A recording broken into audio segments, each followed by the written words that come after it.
Sneaky, sneaky, sneaky, sneaky, sneaky, sneaky, sneaky, sneaky. What the fuck? What's wrong, man? Can't find me? What? I'm a stealthy fool. What the fuck you doing, man? I'm being subtle. Like your damage? Oh, Yeah. Now go back to Outlaw.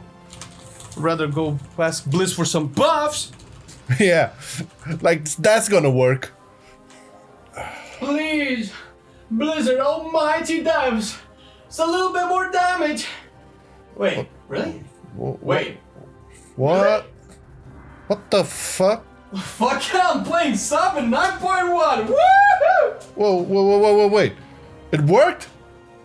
Man, fuck this. I'm gonna go ask them for a different season 2 mount. God damn it.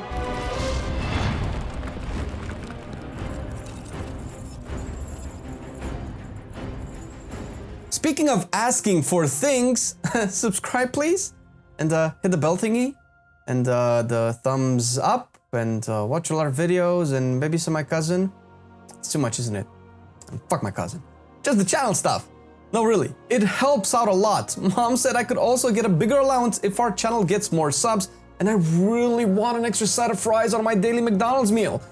But we are not here to talk about getting fat for real, but really getting those fat deeps. Hell yeah, Sub-Rogue is getting some love in 9.1, and the patch is almost out. Let's first look at Backstab, getting a small buff. It will scale off of 49.3272% attack power, up from the previous 41.106% attack powers times whatever the fuck this is. This is why it's so hard to play Sub-Rogue. Just look at this shit. Oh, fuck. Anyway, this buff comes in tandem with the buff to Gloomblade, which is also supposed to replace Backstab, so basically it's there to match the Backstab buff. Overall, these two have been buffed by 20%, which is not a bad buff. It increases the single target damage, although not by 20% obviously.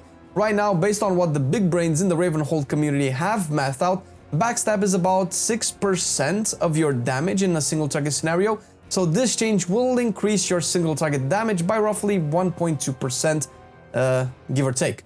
Nothing to write home about. Black Powder has been buffed as well.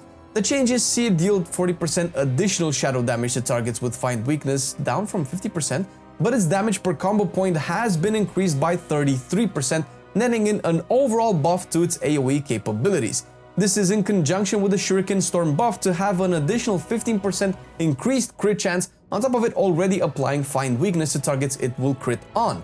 The AoE buffs are more than welcome, although they seem to make talents like Secret Technique even less competitive.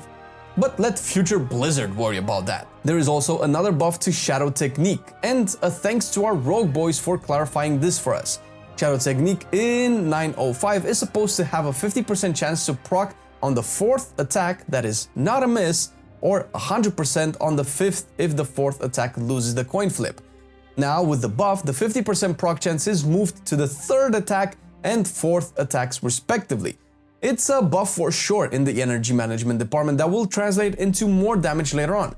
It's hard to tell just from the interaction, but the buff is pretty lit. It's yet another 6% overall extra single target damage. It's still RNG though, and with its current design, it will continue to remain a passive in the background that you don't really think about and are just happy when it happens. Elusiveness, the talent that buffs Feint, has been buffed together with set ability to last 1 second more than on live servers. This change is a good change into making this role competitive. For the longest time, cheat death has been the go-to, and will probably still be so for progression content, since the possibility of soaking a mechanic that would otherwise kill you is pretty valuable. However, now you can have more overall damage reduction if cheat death is not needed, provided the increased duration is sufficient to line up with the relevant mechanics present in 9.1, aka we will need to see when the raid goes live. And that pretty much concludes the buffs and nerfs, I guess the sub coming in 9.1. So let's take a look at the legendaries for each Covenant specific class ability, however futile it may be. For Kyrians, you'll get Resounding Clarity, making your Echoing Reprimand Anima Charge 4 combo points instead of 1. Since it couldn't be tested properly by the time we researched this, from the tooltip we can infer that 4 of your combo points will be empowered, so each can be consumed for an empowered finisher for a total of 4 finishers. The Covenant and ability are still incredibly underwhelming damage-wise, and the legendary does not seem to sway the balance into Kirian's favor at all. For Venthyr though, you get Obedience. This one makes Flagellation give you a 1% versatility on top of the haste buff and everything else it does, stacking. The versatility buff seems to work in tandem with the haste buff, which is fantastic. That way you have both haste and the versatility buff present for the 24 seconds duration on top of the cooldown reduction it can offer you. The Venthyr legendary works the best for sub since Flagellation will still be better for sub than the other Covenant abilities, things. Not sure if Venthyr will remain the ideal Covenant for sub though, but Obedience will make a strong case for it, which is more than what we can say about other Covenant legendaries from Rogue or any other class for that matter. Speaking of the devil, Night Fae will get Toxic Onslaught, which makes your Sepsis give you Shadow Blades as well. This is nice, I guess, on paper, because on practice is dog shit. I personally have a distaste for Night Fae as a Covenant due to how saturated it is, which works well with the fact that the legendary is, well, I mean, it's probably more accurate to say it isn't. It has a similar problem with most Covenant legendaries in that it doesn't address the issue of competitiveness. As with all Covenant legendaries, they need to be competitive with each other, and seeing how Covenants are already restrictive and some are underwhelming, the least the legendaries can do is raise the power of the Covenant to at least a competitive level or increase it past that so that there would be a reason to first use the legendary and even switch to the Covenant altogether. So far, only Venthyr seems to accomplish that on top of it being already the go-to Covenant for sub so far. Remains to be seen. And lastly, the Necrolord legendary Death Spike gives you 2 additional charges and launches an additional spike at nearby enemies. Oh god, this is so confusing. It has been up and down in the design, buffed and nerfed and buffed and nerfed and changed. However, it still doesn't seem like it's competitive enough with Obedience from Venthyr because Flagellation is just better. It's discussable at this point, to be honest with you. We still need for the raid to come out, for people to properly test it in competitive content and see exactly what's what. Again, remains to be seen. Currently, I would recommend you guys keep up with the Ravenhold Discord community, both on the website and on Discord, to see if this legendary will be enough to sway sub-rogues to go to Necrolords, considering Necrolords is better for other rogue specs. Remains to be seen, but if sub is your main, it's likely you'll probably still be Venthyr. But enough about that, let's talk about the meta.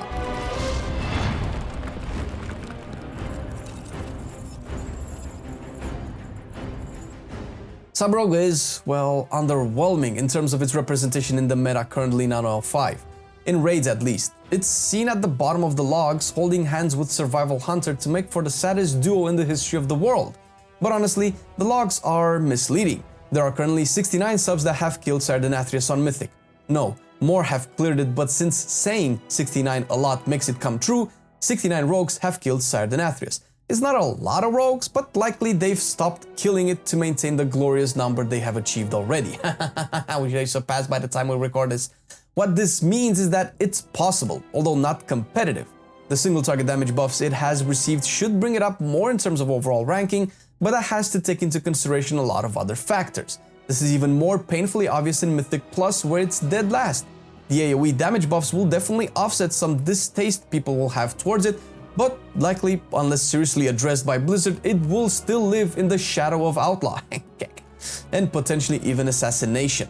Sub seems to be a hard spec to nail down when it comes to balance. There's a lot that goes into the spec, and thankfully we already have a podcast about it with some of the biggest sub rogue brains in the Ravenhold community, which of course we are grateful for since they have tested a whole bunch of stuff to make our job in understanding the changes a whole lot easier. So we really recommend you guys go check both the website and the Ravenhold Discord for any proper rogue questions. And of course, thank you to Missler, Whisper, and Fu for helping us with understanding the changes for 9.1 sub-rogue and everything that we do sub-rogue related on the channel. It's thanks to these guys. You guys are the real MVPs. Why do I do this? Is this a nervous stick? Move on! And of course, we're not going to move on until we thank our patrons for supporting our channel and everything that we do. You have probably noticed that we've changed a couple of videos and now we have our news section back. A little bit ranty, but I guess it's a little bit more, you know, natural, humanly feely. We have the podcast, which is a blast to make and talk with a lot of people. We have the tier lists, which taken a different turn lately. I hope you guys love that as well. And obviously, as the 9.1 patch is gonna be on its way, we're gonna go back to the 9.1 class guides. I look forward to that.